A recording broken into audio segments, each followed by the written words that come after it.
Indiana football is no longer the hunter. They are now the hunted. In the 2026 season, they will go out every game with a big bullseye right on their chest, no matter who they play, as they will be the game that will be circled in all of their challenges this fall coming up.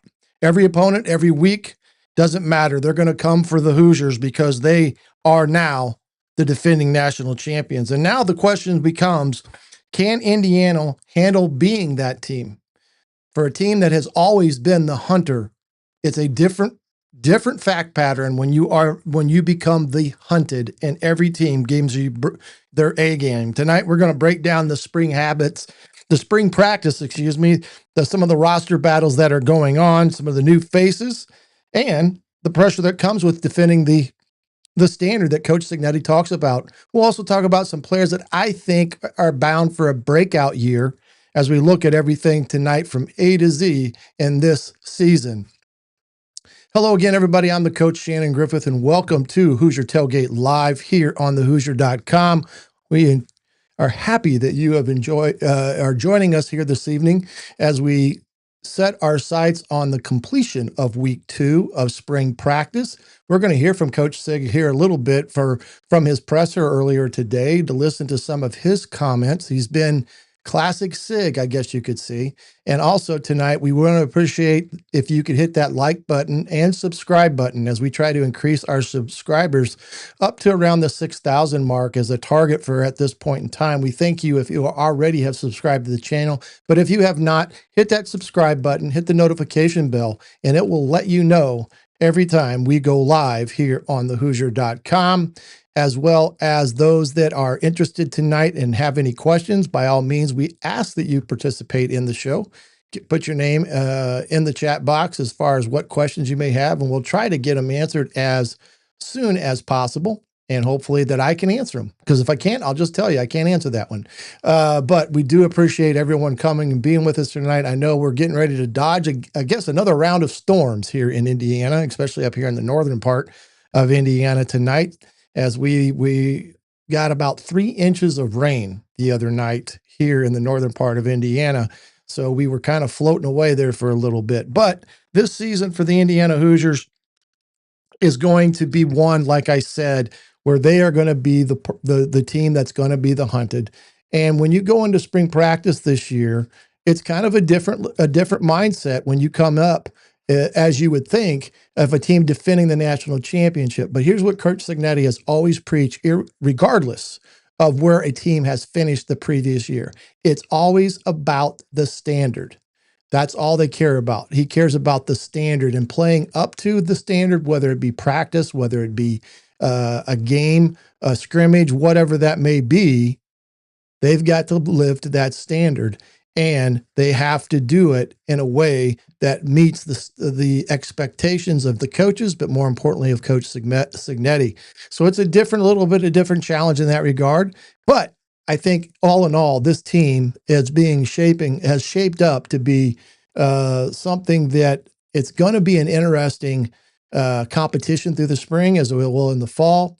Got some guys that are out that, you'd wish that were in, but at the end of the day, it's about getting some of these young guys prepared to get into some very important roles, especially in the top 22, because you're going to have that solid depth at every position to be able to play Big Ten championship football week in, week out, regardless of who's in or who's out. That's one thing that the Indiana did well last year. Guys stepped up, they stepped in, they played to the standard, and they helped the team on to a Big Ten championship.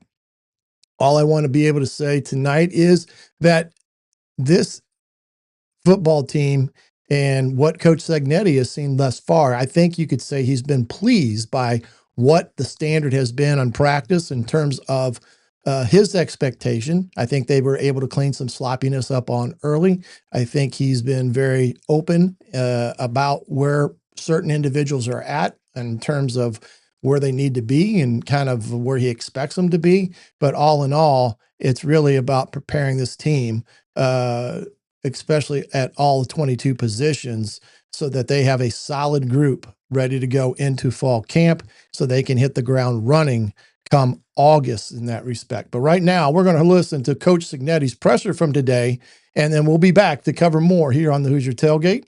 Let's listen to Coach Sig. Okay, day 4 is in the books.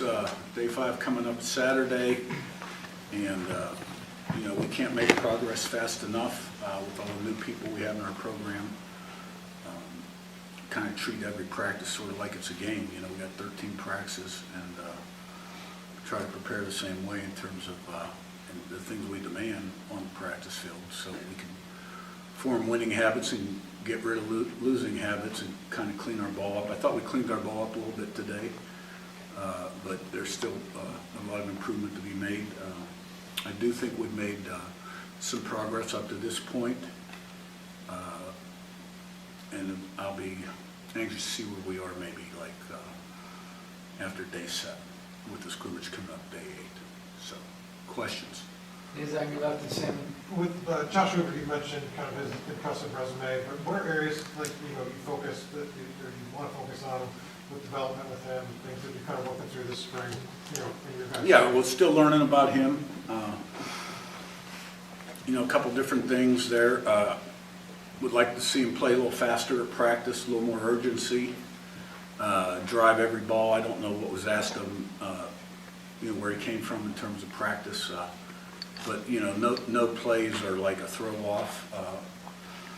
Even in walkthrough,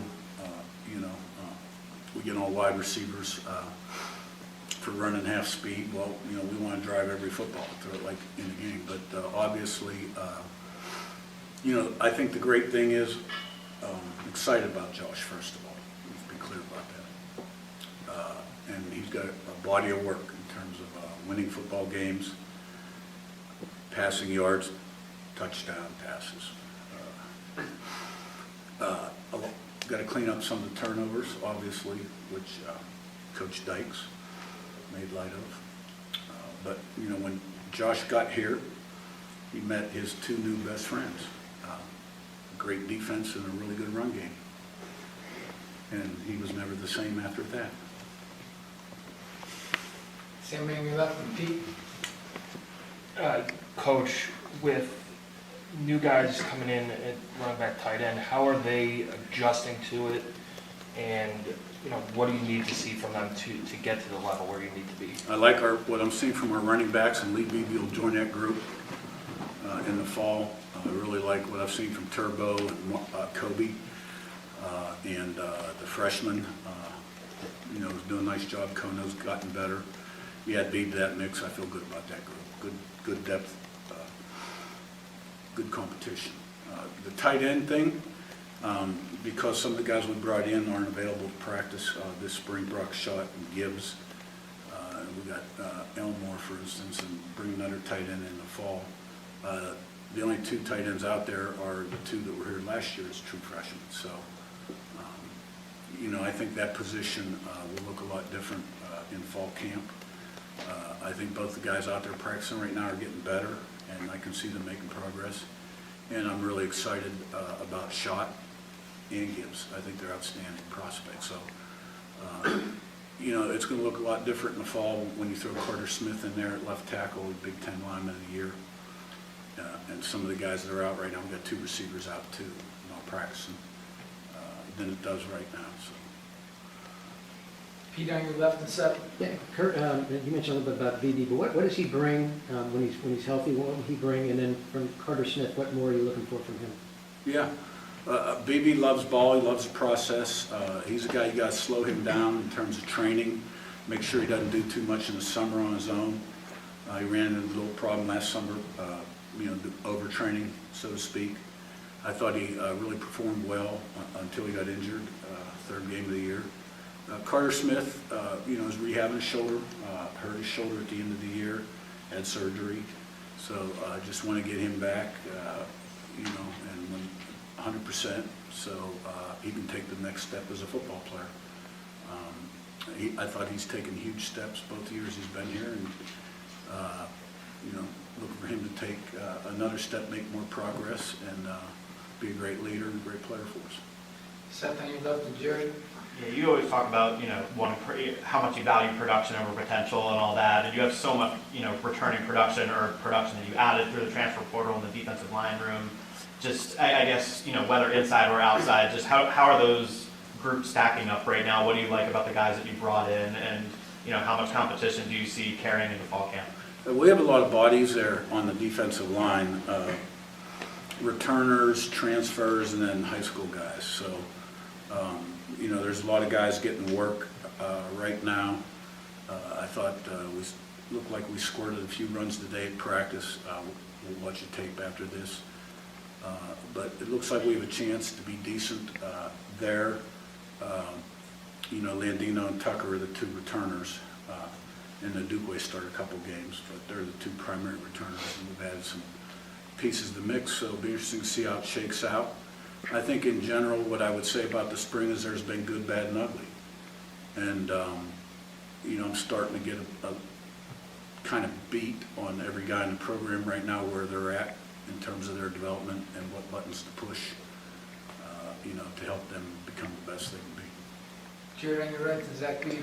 Along the same lines with the defensive line, we just heard from Tyreek Tucker, All-American last year. Just how have you seen him grow? And then it seems like he's really taken on a leadership role of the whole team this season. Yeah, all Big Ten, right? Which All-American team did he make? Might have been on 3 athletic, one of the two.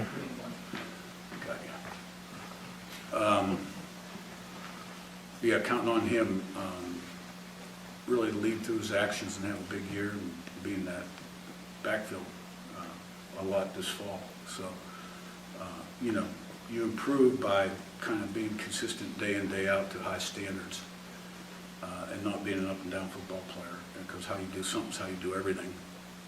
That goes for everybody, regardless of their position. And so I look at our team in general, and I think, we're kind of okay there, but I think there's a lot of guys that don't know yet.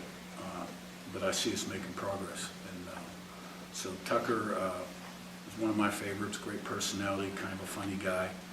Had his brother, was real close with their mom, who passed, a couple of years ago. And I'm really proud of the progress he's made as a football player and the things he accomplished last year. But I'm looking for more. And like everybody else, you got to be humble and hungry. And nothing good in life comes easy. What's cheap won't last, and what lasts ain't cheap. So you got to pay a price. Zach Beebe. There's a good listen to Coach Signetti in some of his Sigisms, as you heard there. What's cheap won't last, and what lasts isn't cheap. So that's a good Sigism there. I know there's been some questions about Mr. Hugan, the young man out of Florida, a 4-star player. I don't have any information on that. They're pretty tight-lipped about things of that magnitude. It's safe to say either he wasn't happy with the number of defensive linemen that were brought in, or something happened off the field that led him to not be with Indiana anymore. And we'll just have to see if anything else comes about that particular situation. But, it's a thing that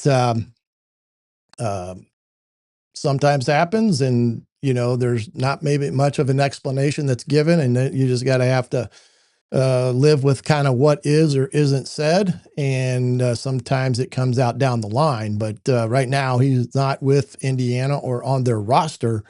And we'll have to wait and see if, like I said, if there's any true response to that thing. Let's look at some of these questions and some of these rooms that we got to talk about tonight. Let's first talk over to this offensive depth chart. We're going to start with the room that everybody probably wants to know the most about, or at least because the Heisman Trophy winner is no longer there and probably going to be the #1 draft pick come NFL Draft Day. Is who is going to replace Mr. Mendoza. You heard Coach talk about Josh Hoover there, and you can tell that he has a strong liking to the young man and some of the things that he'll have to clean up. And he did throw some shade there at Dykes a little bit, especially about the comment about Josh meeting his two best friends, a great defense and a great running game. So we'll talk a little bit about Josh in the respect that he's going to have to come in and live up to a standard that's pretty high. He's going to have to replace a Mendoza that was pretty darn good for 16 weeks. And he's coming in, and that's the standard he's going to live up to.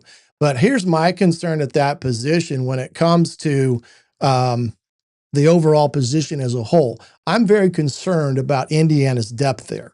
I'm concerned the fact that right now Grant Wilson is probably the leader to be the second team guy, and nothing against Grant, but he played very sparingly a year ago. And you do not have, we do not know Tyler Cherry's situation. He's back into the fold per se, but is he going to be a guy that's going to be ready in any form or shape come the fall? Now, you got to feel with Tino being back, there's familiarity there. He has familiarity in the offense. But when you look at that quarterback position, you get a little bit nervous because it's very seldom that these quarterbacks in today's game make it through an entire year without missing a game. Now, Fernando, he made every game, tough kid. He took some shots, he got back up. And we saw 2 years ago when the freak accident happened to Curtis Rourke, we had Taven Jackson that came in. Taven did just enough to continue the winning streak and, what he was expected to do. But now you're in a situation where you've got two guys that Wilson has some experience, but I wouldn't call it a body of work per se. And you got a guy that's kind of still unproven. And that is the biggest concern for me at that position is the overall depth, outside of the fact that we know Josh Hoover is going to have to live to a standard that is pretty darn high. And not to say that he's not capable of it, but I'm not quite sure anybody is capable to play at the level that is equal to or above what Fernando Mendoza did this past year. So the verdict is out at that position. I know last year at this time when Fernando was coming in, you had him and Alberto. They got Grant Wilson. There was more of a sense of calm about that position and excitement about Fernando's potential. There is no question that there was that excitement to it. But now, because they lost Alberto, we talked about this with Zach Browning a week ago. Here's a guy that was in the program. He maybe not had a body of work. He had potential that was pretty darn good when you looked at the time that he played, but because they brought Hoover in, they risked losing Alberto, and that's what happened. So now you lose a guy that you had put pretty good time and energy into over the last 2 years, but because of the decision, you decided to go outside and take another quarterback, you lose a talented player like Alberto to Georgia Tech. Now, this is a catch-22 all the way around. Because if there's a quarterback of the standards like Hoover, who had over some 9,000 yards throwing, he's got a pretty darn good body of work. He showed that he could win and things of that nature. You're going to take a look and you're going to have to make a decision whether or not you take somebody like that or do you elevate from within the program. Sig felt that he's a production guy and he just wasn't ready to turn over the offense to a young guy at Indiana. So that leads them into this position that they're in now with the uncertainty of who's going to be number two and what does that look like in terms of that. But, I don't have anything against Grant Wilson. I don't think there's anyone that says that he's not a potentially capable quarterback. It's just that you don't have the overwhelming evidence of that fact, other than what he did at Old Dominion in a minimal year because he got hurt that year. And so that's the only question there when it comes to the quarterback position. But we'll find out with that as the spring rolls around. You also got the young guy Bell. We'll find out about his progress as well and his development. But to me, if you look at the offensive side of the ball, that room, the quarterback room, to me is the biggest question mark for Indiana heading into the 2026 season, even though you got a caliber quarterback like Hoover. It's just, I think that there is some uncertainty what you have behind him.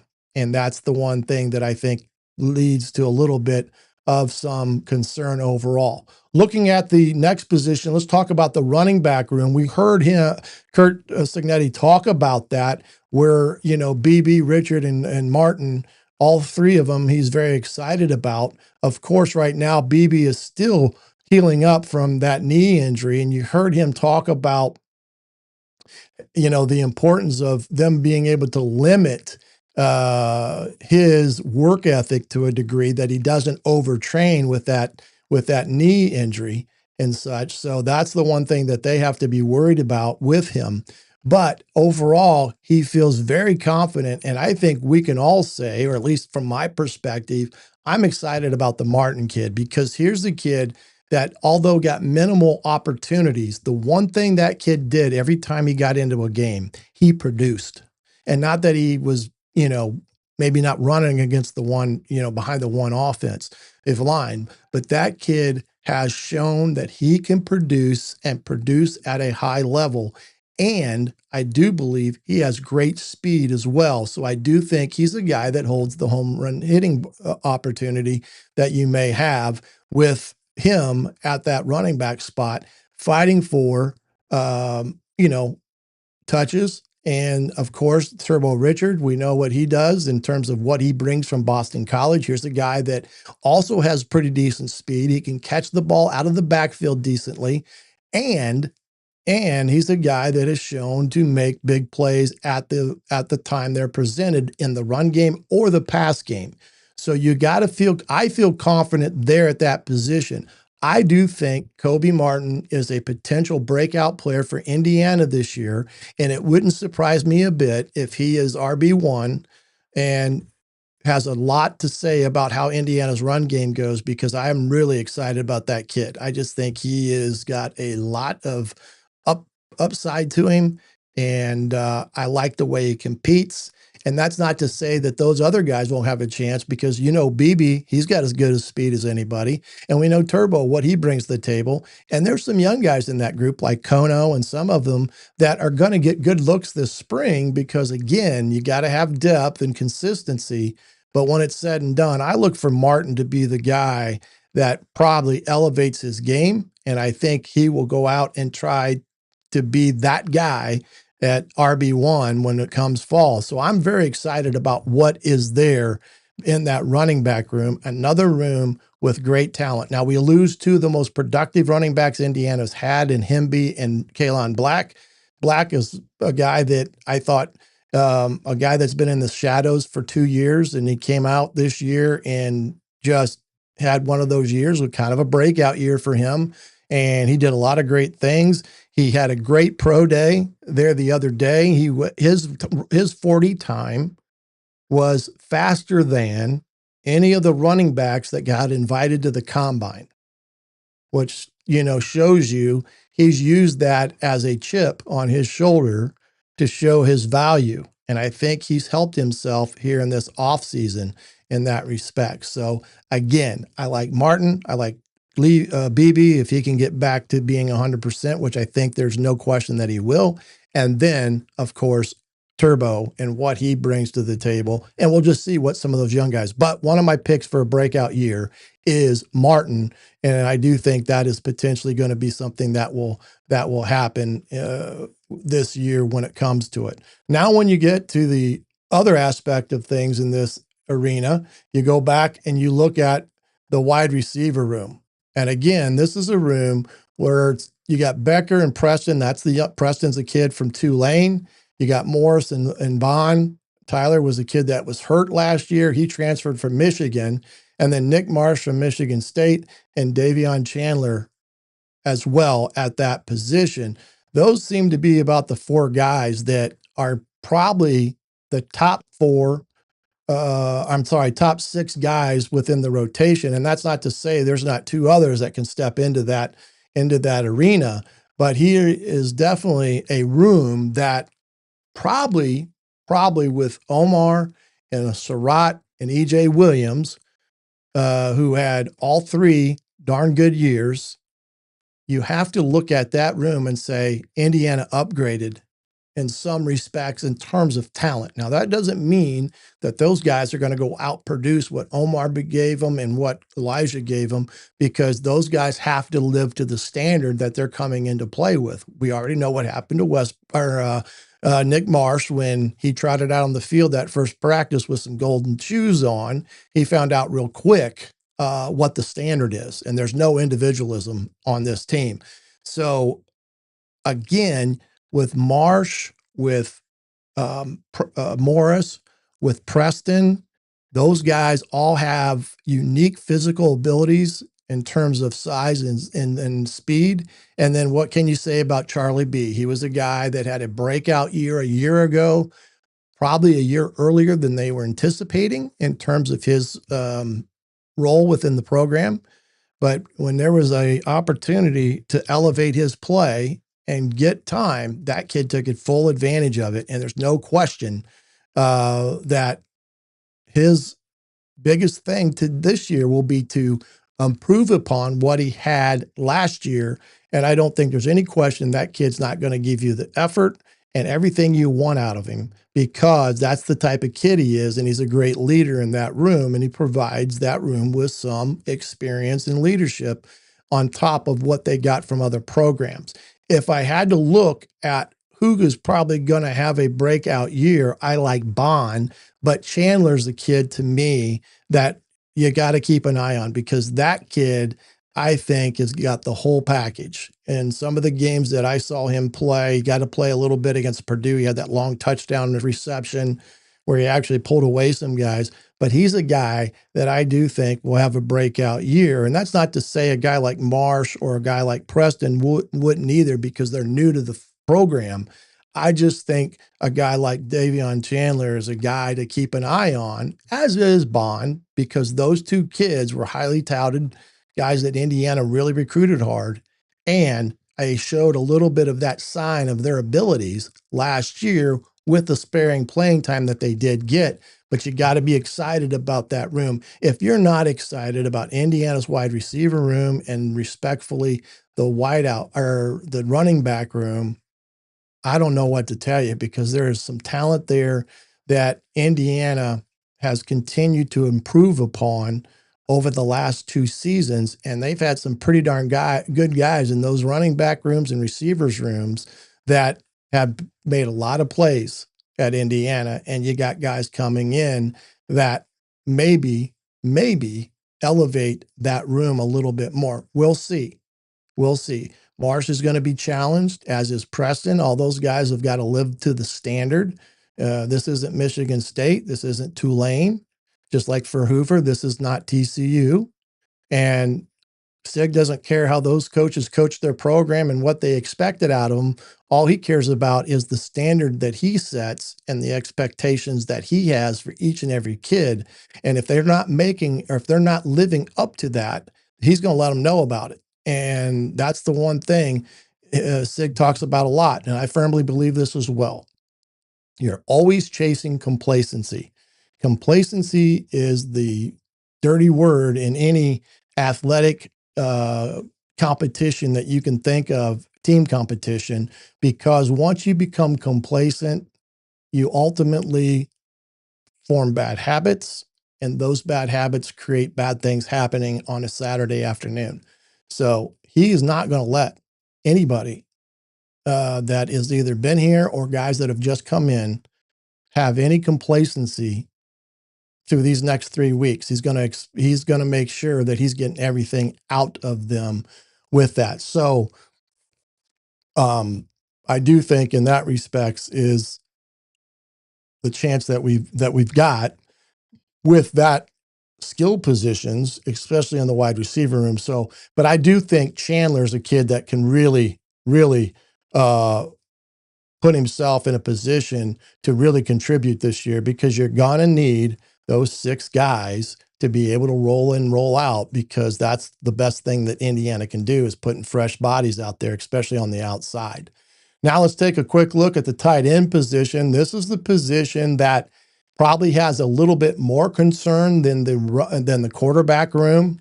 It's a room that is dotted with young players. There is nobody at that spot other than the 16 games that Schott played at Miami that has a ton of experience. And it's good that the Baker and 30 are getting their reps this spring because they need them. But I do think they've been so far cautiously optimistic with their progression. And I do think that's a position we're all going to have to watch as it pertains to its growth, because it's going to be some young guys playing in there. And we'll find out rather quickly how much Indiana will be able to utilize the tight end position. But it's something that I do think is pretty much a stable in Signetti's offense, that you got to be able to line up with a tight end that can be attached or unattached or spread out and be effective. Now, Schott, tremendous athlete, tremendous opportunity for him, and he can do it.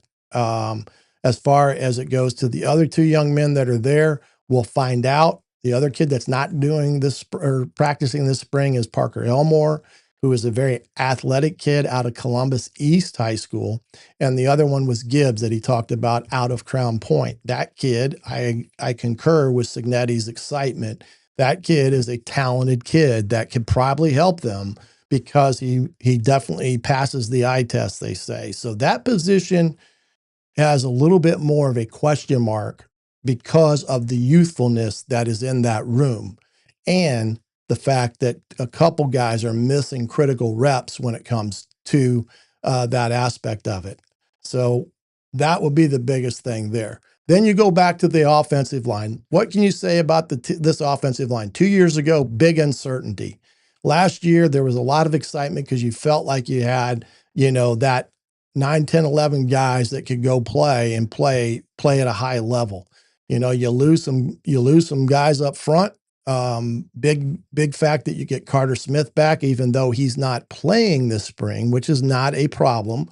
He isn't, he doesn't necessarily need reps, but the fact you get him back, you've got Evans, you got Lynch. You bring in a guy from Wisconsin with Bruner, and Ajane, who played quite a bit last year in many different positions. So that tells you how smart that kid is. But you got to feel pretty excited in the sense that the offensive line at this moment in time, there's going to be a lot of young guys that are going to get great opportunities to put themselves in a position to be in the top 10 at that position heading into fall. And I do think there's going to be a lot of competition there, and they've got some good young pups that are coming up. Parker is one of them. I think Nowak was the other guy. So that group, I do think, will be solid. And I do think they're going to have some talent there, although youthful talent backing up that first wave of offensive linemen of those top fives. Now, Coach Bosted has not been a guy that has played a lot of bodies up front. He's a guy that pretty much sticks to his top five and he lets it eat. But we'll find out when it comes to that. Up front, to me, the biggest question there to me up front is really that second tier of guys, and who is going to be that solid backups that they're going to have there that can come and play when needed. Johnny last year was that guy. He came in, he played tackle, he played guard, he played right, he played left, and he provided some great reps when they lost some guys up front, whether it be at guard or tackle. And that tells you how smart that kid is, because he can play about anywhere on that offensive line. And that gives you a lot of flexibility. And so that Coach Bolstead is going to be harping on the guys that are going to get a chance to play are the ones that know all the positions and are not pigeonholed as being, I'm a right tackle or I'm left guard.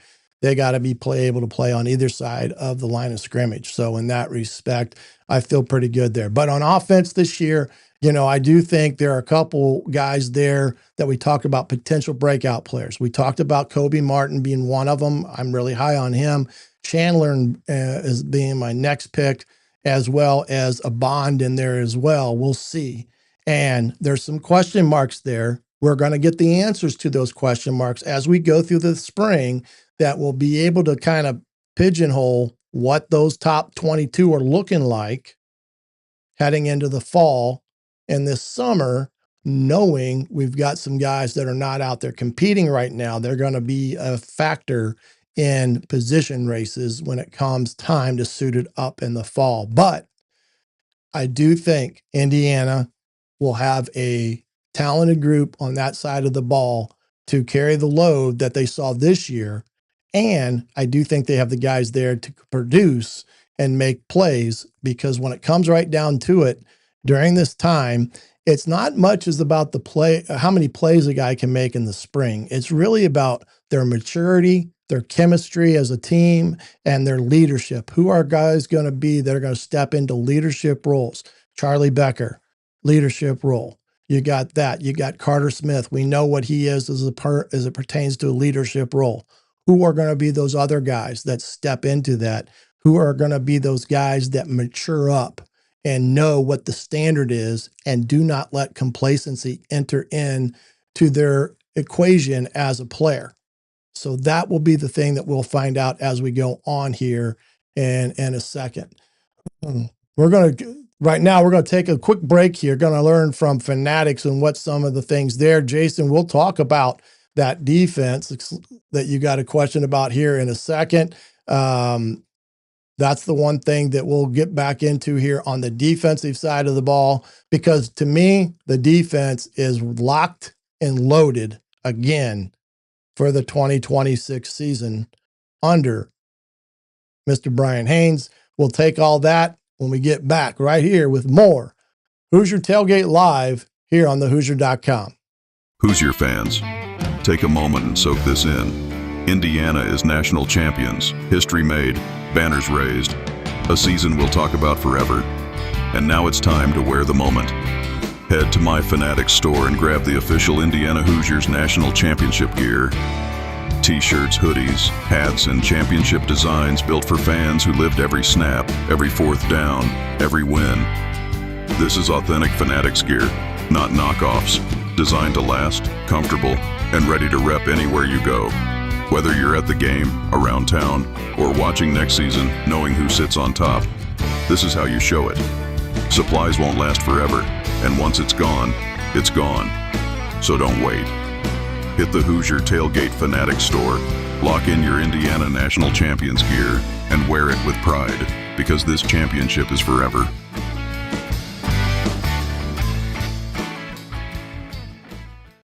Hoosier fans, listen up. If you're serious about the Hoosiers, thehoosier.com is where you need to be. We're talking insider reporting, film breakdowns, recruiting, and transfer portal coverage you won't get anywhere else. And when you subscribe, it's more than just one site. You also get full access to Rivals, On3, and The Athletic at no extra cost. Right now, you can jump in for just $1. Then it renews annually at the regular rate. $1. Total access. No brainer. Head to thehoosier.com and join today. Welcome back to Hoosier Tailgate Live here on thehoosier.com. And like that ad just said, get over to thehoosier.com and get your subscription now. Pretty good deal going on there. You get all the items that are there on thehoosier.com, as well as Rivals and on three from all the recruiting standpoint. Great deal, and a great group of writers there at thehoosier.com that keep you up to date pretty much regularly every day on what's happening down in B-Town. We're going to jump over to the defensive side of the ball, as we see a lot of questions are already popping in about this defense. And I do think, again, Indiana has a defense that on paper, it looks a little scary, even though they lost Aiden Fisher, D'Angelo Pons, who had another good pro day with a sub 4.340. It's going to be one of those things where those guys that have left the program are going to still be missed. You're going to have guys step into those roles, but it may not be a guy that can play to the level as of a D'Angelo Pons. Who knows? We'll find out as we get going here. But I do think they got some good guys on that side of the ball when it comes down to it. Looking at this depth right now with the defense, when you think about it, you know, the biggest question, I guarantee it, from everybody's perspective is still going to be who is going to be the guys that are going to back up Hardy and Jones. And we're going to talk about that here in a second.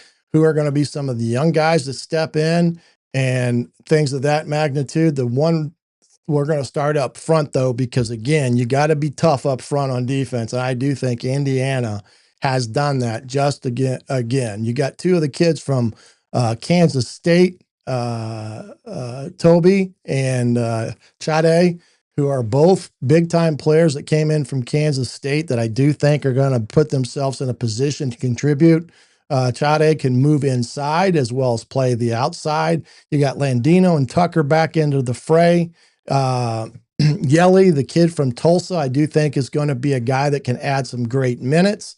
And then the potential for some young guys to step in, such as Javarius Hall, who was a highly recruited kid out for Indiana. And then you look at some other guys like Joshua Burnham, the kid from Notre Dame. I liked what I saw of him. He kind of is a Aiden Fisher type of player. You know, you look at him, he may not give you, you know, all the great measurables, but you watch him play. He plays hard. He's in position to make plays, and he makes them. And he played pretty good when he was called upon at Notre Dame, as did Yelly at Tulsa. When you look at some of these guys that I do think that will have a breakout year up front, it's a guy like Daniel Ndukwe. He's a kid last year. Here's a kid, you know, sitting behind some talented players. He gets opportunity to go in and play, and he makes plays. He blocked a punt. He got some big-time pressures and sacks against Oregon in the Peach Bowl. He caused fumbles. He did a lot of things that you like to see out of a young kid, kind of like what we saw out of Becker on offense. So Daniel Ndukwe, to me, is a guy that I think will have a breakout year, even though he's going to be competing against some guys at that position for playing time consistently because of who they brought in. Now, I think that's going to be great. And then you look at a kid like Javarius Hall and what he brings to the table right now is the potential that he has is one thing. We'll find out if that translates into production with his ability, and you'll have others that will be a potential to see where where those guys kind of stack up when you talk about this defense in that respect. But this is a group that right now is a pretty stacked front four that you got to be excited about, even though you lost Daly, you lost Wyatt, you lost Kamara. I mean, there's a lot of guys there that Indiana lost, but the guys that stepped up at the end of the year were Landino, Tucker, and Ndukwe. Those are the top guys for me that I think are going to be a pretty good front 3 or 4 guys for this Indiana defense. And I do think Daniel's a guy that I look to have a breakout year based upon what I've seen this past year.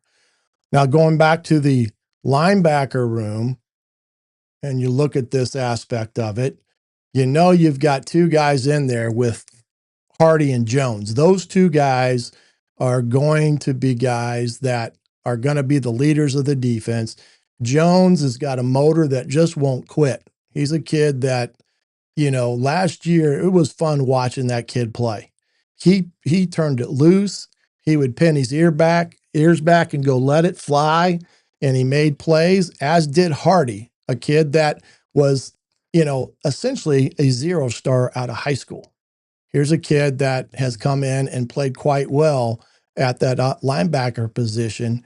And I don't think Indiana really had any drop off at that position when you talk about Hardy or Isaiah stepping into the forefront. When you look who's the backups, and I think this was one of the questions I may have seen as well over here, was a question about the secondary. We get to, but the linebacking core was one a question, and they're, who's going to be those guys that are second level guys. Well, Caden Turner, they got to come back. He's a guy that's been a little bit beat up here and there, in that respect. And then you got some other guys that are going to be looking at potential there. We'll see what all happens with some of these guys like a Nelson and some other guys, because, that will be kind of like the quarterback room in the sense that you got to see who provides that depth, and you're going to give opportunity to those guys that are in need of reps, a Caden Turner and who else that may be there, to step in to see what they can do, because you know what Jones can do. You know what Hardy can do. You don't need those guys to get banged up in the spring. So you got to get Turner and the young pups going to see what you got there when it comes the spring, and finding out who do you got there, who are your top 4 or 6 guys at linebacker for Indiana. At that group, to me, it's a continuation of the tradition that Indiana has shown, and even with Coach Haynes and what he did at James Madison, it's been a linebacker-led defense that gives a lot of freedom to those guys. Isaiah Jones will be the guy that will be the green dot, the guy that will call the majority of the plays, kind of in replacing Aiden. So, there's some great respect from that standpoint. But I do think Isaiah Jones, even though to me he kind of was a breakout player a year ago, he's going to be a guy that I look for continued breakout in terms of his play and what he brings to the table week in, week out at that position. And we'll see who else is going to step into that limelight there potentially at some of the backup positions in that respect as well. When you look at adding the other position there, you could talk about this as a linebacking position, or you can look at it as a nickelback position per se. This is where you got the Baldwin kid that I do think he's going to be a guy that he would be one of my picks for a potential breakout year. I liked what I saw from him a year ago. I know that he got banged up here and there and lost some time, but I do think that kid, I think he's got some great upside as well. They got the Sanks guy from Cincy. He's another Cincinnati guy, so he brings some production to the table. And we saw his play on some of the breakdowns that we did of those Cincinnati players. He was one of them that I do think brings something to the table. And he's a guy that, and even I guess you could say Baldwin fits this category too. They could rotate back to safeties if they needed to. So they've got some options there, especially in this deep group here, on some of the guys that they could roll around with at those positions, at the Rover back positions. And you look at it when you start heading back into that secondary, you're not going to have the luxury of having D'Angelo Pons on one side of the field where you don't have to worry. You just send him over there and lock whoever he's got up and not have to worry about it now. Right now, Jamari Sharp, you would have to say, was a kid that had a breakout year a year ago. The play that he had, here's a guy that they brought in some guys at corner, Gandy, one of them, that pretty much thought he was not going to be a starting cornerback last year. He had a so-so spring, but he came in the fall and had a dynamite fall camp that almost just basically they had no choice but to put him out there with what he showed in camp. And then his play just continually got better and better and better as the year went on. And it was a steady player for Indiana. Now, Sid got after him at that Oregon game, if you remember, because he was the guy that got hurt and Sig didn't like the fact that he was out there laying and wallowing around the field. If you can remember that game out in Eugene. But that kid, I tell you, he had a breakout year, and it was great to see him cap off the year with that big time interception in the national championship game that led to Indiana's big time win over Miami. Now, when you look at Gandy, that's the kid from Pitt. We'll find out what he's going to be at the table. AJ Harris is the kid that came in from Penn State, and he was a big time player for them, 4-star recruit.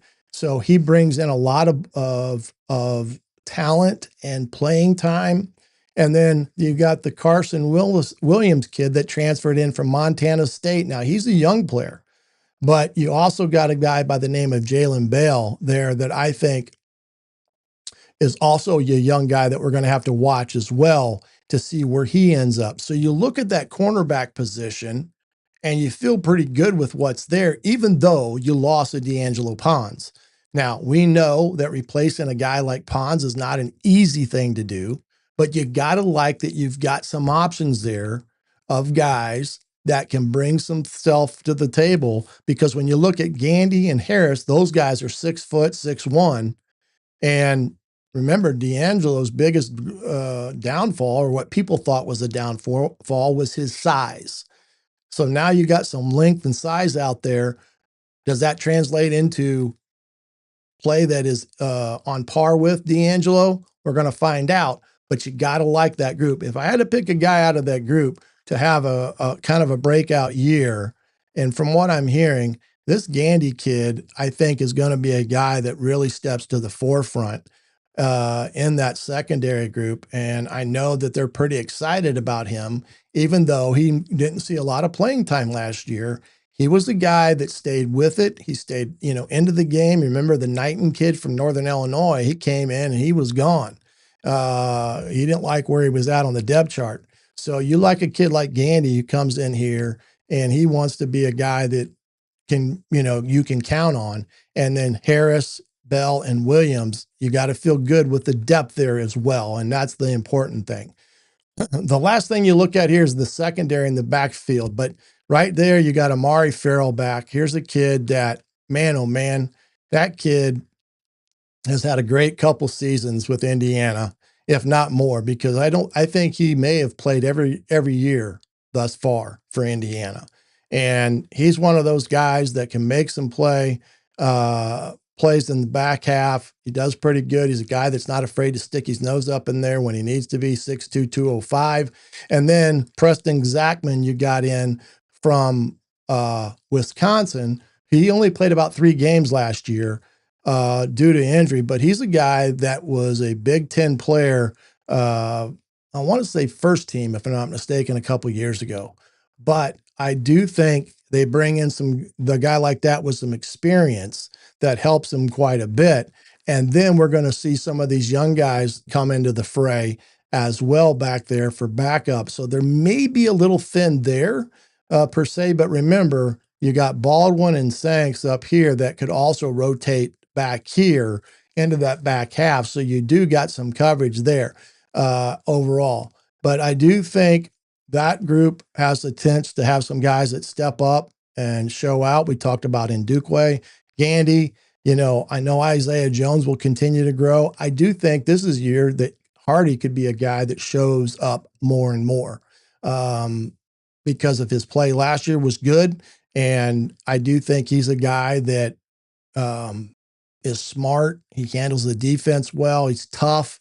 He's not afraid to stick his nose in there. And he goes out and gets it done each and every week of the season. And I do think defensively, again, is going to be a strong suit for Indiana. They had some questions to answer, but probably not as many. And I do think Indiana overall looks pretty decent on defense. They've got depth. They've got 41 scholarship players on defense. That's a lot. And you're going to find guys to play there. On offense, you only got 37. And there's some discrepancies there in some of their numbers. And most of it's in the defensive line because they have, I think 16, 17, 18 guys in the defensive line, which is quite a bit. in that respects. But what this all comes down to, what does success look like for this spring? We talked about it earlier. It's more about guys that show up and compete and guys that step into leadership roles and chemistries created with the guys out there. And I do think listening to Coach Signetti today, you could tell that they've gotten better there. They cleaned up some of the sloppiness that they saw last couple of days, and they picked it up today. And I do think that makes things a positive in that regard with the guys they've got in the group and leading the groups off and on. And I also think, again, Sig is a guy that's not going to let complacency or the standard slip, because he will hold everybody accountable, not just the players, but the coaches as well. They all have to live to that standard and not become complacent, whether you're a player or a coach, and what you're expecting each and every day. You either get better or you get worse, because you never stay the same. And I kind of buy into that theory as well in that respect. So it's going to be an interesting next couple of weeks to see how things fall out. And we're going to have everything that we can to bring you up-to-date information from spring practice here on the Hoosier Tailgate, as well as the Hoosier.com. But for now, I'm the coach, Shannon Griffith. This has been the Hoosier Tailgate Live, all right here on the Hoosier.com. We'll see you next week, everybody.